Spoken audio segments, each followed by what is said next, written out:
So what really makes a great manager? Is it, following some strict playbook? Or having a certain kind of personality? Maybe it's just years of experience. But what if the secret is actually breaking all the rules? Today, we're doing a deep dive into a really fascinating book. First, Break All the Rules, What the World's Greatest Managers Do Differently, by Marcus Buckingham and Curt Coffman. It really is a groundbreaking book. It fundamentally shifted how people thought about leadership and employee engagement, and its perspective feels even more crucial today, with how fast workplaces are changing. Right. Our mission here is to pull out the really actionable stuff from the huge research project behind it, and this was done by the Gallup organization. They interviewed over 80,000 managers. 80,000, wow. Yeah, 80,000. Just think about the sheer amount of data, the patterns you could find in that. That's incredible. And it tells you right away, this isn't just someone's opinion, is it?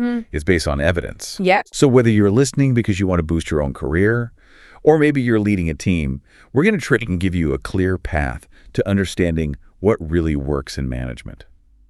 Okay, so let's unpack this idea, how these rule-breaking managers actually get results.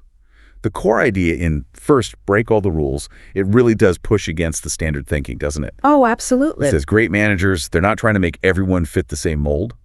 Not at all. Instead, they're really good at finding and then unleashing the unique talents in each person on their team. It even challenges that, that popular idea that anyone can be anything they want if they just try hard enough.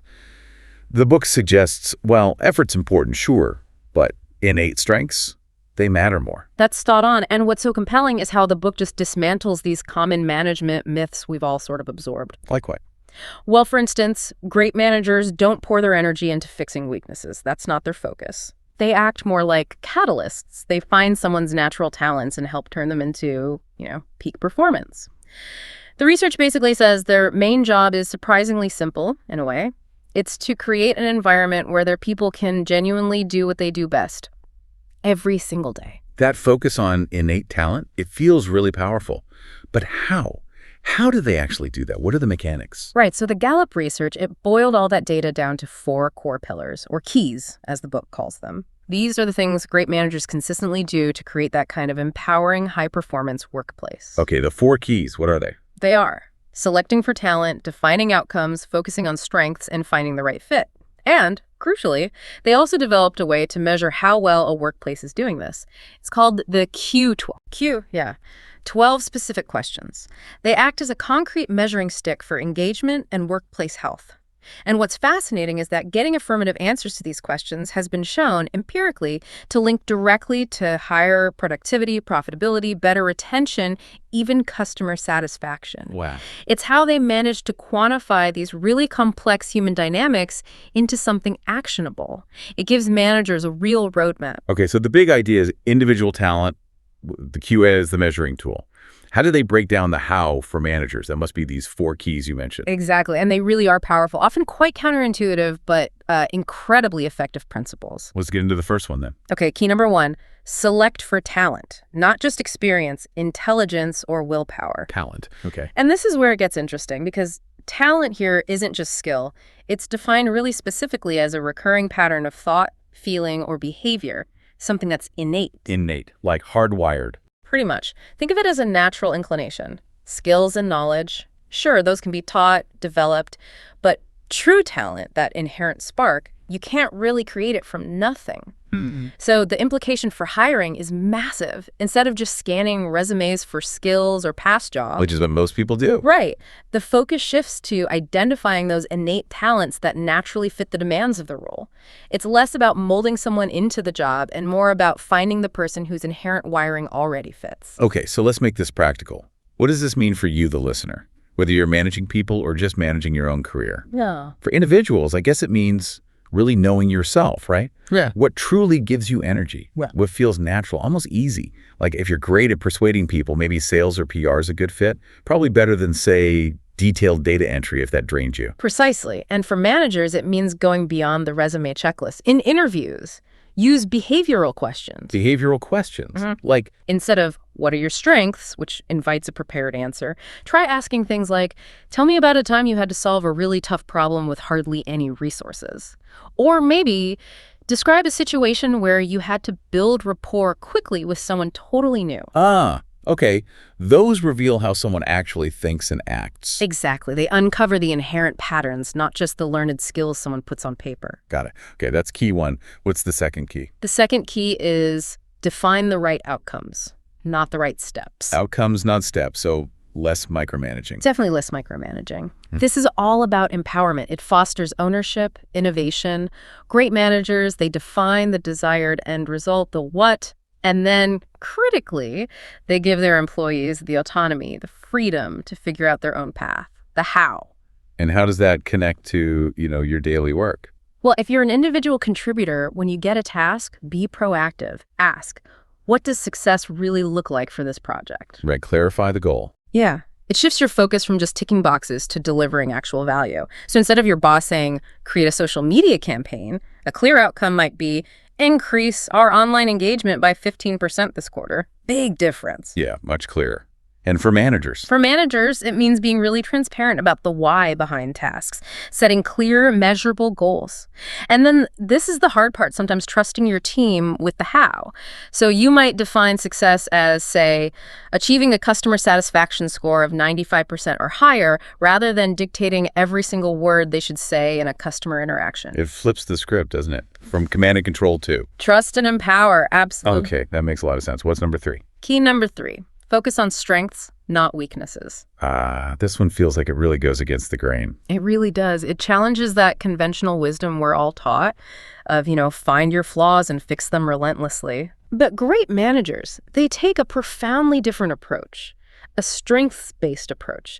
They invest their time and energy in developing existing strengths. Why? Because they know that's what leads to much greater engagement, job satisfaction, and ultimately significantly higher performance. Now, this doesn't mean you just ignore weaknesses, not at all, but you manage them, often by partnering people up so someone's strength covers another's weakness. Okay. It totally flips the focus. Instead of that exhausting effort trying to patch up weak spots, you unleash potential by doubling down on what someone's naturally great at. This one really clicks for me. It feels so efficient almost once you hear it explained. It is. So for individuals listening, how do you apply this? It's about actively looking for chances to use your strengths, right? Yeah. Maybe using tools like Clifton Strengths, that assessment from Gallup that identifies your talent themes. Yes, tools like that can be incredibly helpful for self-awareness. And if you find out you're strong in, say, strategic thinking, maybe you volunteer to lead brainstorming sessions.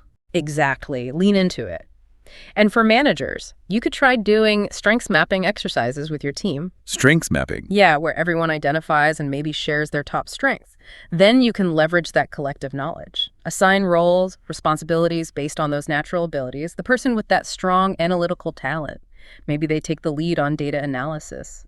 The one with high empathy, perfect for customer interviews. Makes sense. Tailoring the work to the person's natural abilities. That's the core of it. Okay, we've got one key left. What's the fourth one? And the final key, number 4, is find the right fit, not just the next rung on the ladder. Ooh, okay.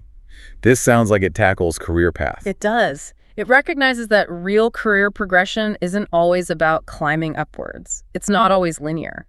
Great managers understand that finding the perfect role, one that really aligns with someone's natural talents, might mean creating unique career paths that don't necessarily follow that traditional hierarchy. So it helps avoid that classic problem. The Peter Principle. Yeah. Promoting someone who's great at their job into a management role they're just not suited for. Yeah. Promoting them to their level of incompetence. Exactly. This key is about preventing that. It's about finding the role where someone can make their biggest impact and feel most fulfilled using their talents.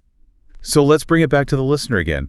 How does this play out for you? If you're an individual, I guess it means being really open about what you want, what motivates you. Absolutely. Have those honest conversations with your manager. Talk about long-term goals, how your current role fits or doesn't fit with your true talents. And maybe look for internal moves if you feel stuck. Yeah. Even if it's sideways, not upwards. Yes, explore all options. And for managers, the takeaway is, don't just assume everyone wants to climb that corporate ladder. Maybe think about creating a kind of career portfolio for each person on your team. Outline their talents, their interests, potential growth paths. So that could include lateral moves, Yeah. central projects. Or mentorship roles, maybe highly skilled individual contributor roles with more responsibility, but not people management. Lots of possibilities. It's really about optimizing for impact and genuine fulfillment, not just climbing a predefined structure. We've talked about these 4 really powerful keys. Yeah. But you mentioned earlier, there's a way to measure if this stuff is actually working.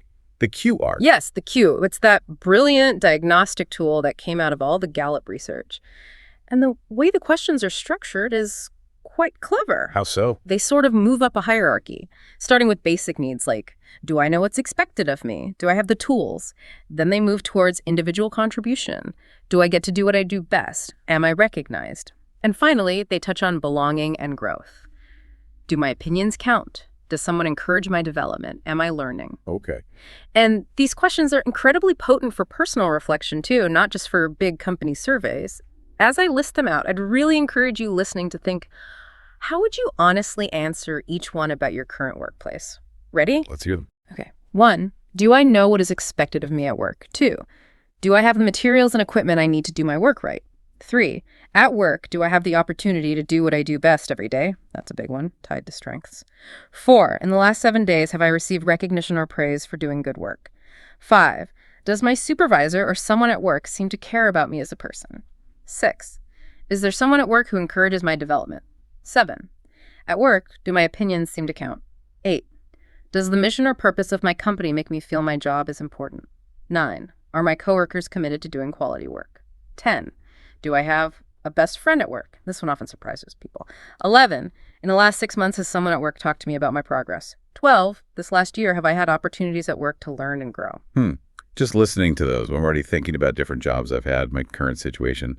And yeah, asking you, the listener, how would you answer those right now? It's actually a really revealing exercise, isn't it? It truly is. Okay, so these principles, the 4 keys, the Q, they sound great in theory. But do they actually work in the real world? Have companies used this successfully? Oh, absolutely. These aren't just abstract concepts. Many organizations have implemented them, often working directly with Gallup, and seen tangible results. We can look at a few examples. Great, let's hear them. Proof points are always good. Okay, consider a large U.S. healthcare system. They really went deep with this. They used the Q survey extensively to measure engagement across the board. Okay. Then they focused heavily on the principles of focusing on strengths and defining the right outcomes. They actually trained their managers specifically on how to have strengths-based conversations during performance reviews, shifting away from just dwelling on weaknesses. And the results? Pretty remarkable, actually. They saw a significant jump in their employee engagement scores. Employee turnover went down. And crucially, for a hospital system, they saw a measurable reduction in patient safety incidents, and patient satisfaction scores went up. Wow, so focusing internally on strengths actually improved external patient outcomes. That's powerful. It really shows the ripple effect. What's another example? Let's look at a leading financial services company. They really zoned in on selecting for talent and focusing on strengths, especially for their sales and advisory teams, which are obviously critical for them. Right, high-stakes roles. Exactly. So they completely overhauled how they hired financial advisors. They brought in talent-based assessments designed to spot those innate qualities, the drive, the persuasiveness, the relationship-building skills that really predict success in that field. So looking beyond just finance degrees or experience. Precisely. And then both new hires and existing advisors got ongoing coaching focused specifically on leveraging their identified strengths. And did it pay off? Clearly. They saw a marked increase in how productive new hires were, much faster ramp-up time. They kept their top-performing advisors, longer, higher retention, and that directly impacted their bottom line. Makes sense. Finding the right people and developing them the right way. Okay, maybe one more case study to tie things together. Sure. Let's take a global hospitality chain. They focused a lot on defining the right outcomes and finding the right fit, especially for their huge number of frontline employees, desk staff, housekeeping, etc. Always a challenge in hospitality, keeping those teams engaged. Definitely. So what they did was empower the local hotel managers to define clear outcomes for service excellence. maybe specific guest satisfaction targets. But then, crucially, they gave the staff autonomy in how they achieved those outcomes, encouraging them to use their individual personalities and talents to create great guest experiences. So less rigid scripting. Exactly. And they also created more flexible career paths for high-performing frontline staff. Paths that didn't just automatically point towards management if that wasn't the right fit for the person. And the impact there. Significant improvements in guest satisfaction and loyalty scores across their hotels.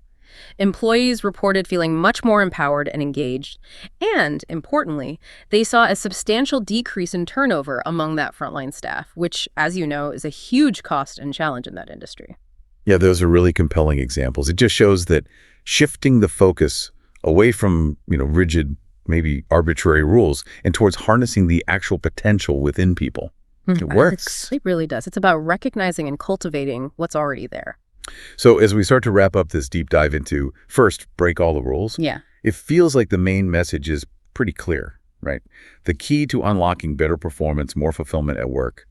It's not about tighter control or just fixing flaws. Not at all. It's about understanding and then actually applying these, revolutionary, but also kind of common sense principles. Finding talent, nurturing it, leveraging it. Exactly. And maybe that leaves us with a final thought, a question for everyone listening. If you think about just one area of your work right now, or maybe one person you manage or collaborate with, how might focusing on one of their innate talents instead of maybe dwelling on a perceived weakness, how might that change your approach and maybe even redefine what success looks like just this week? That's really practical, provocative thought to end on, something to really mull over. Take that question with you, think about it, and maybe explore how you could start breaking a few conventional rules yourself.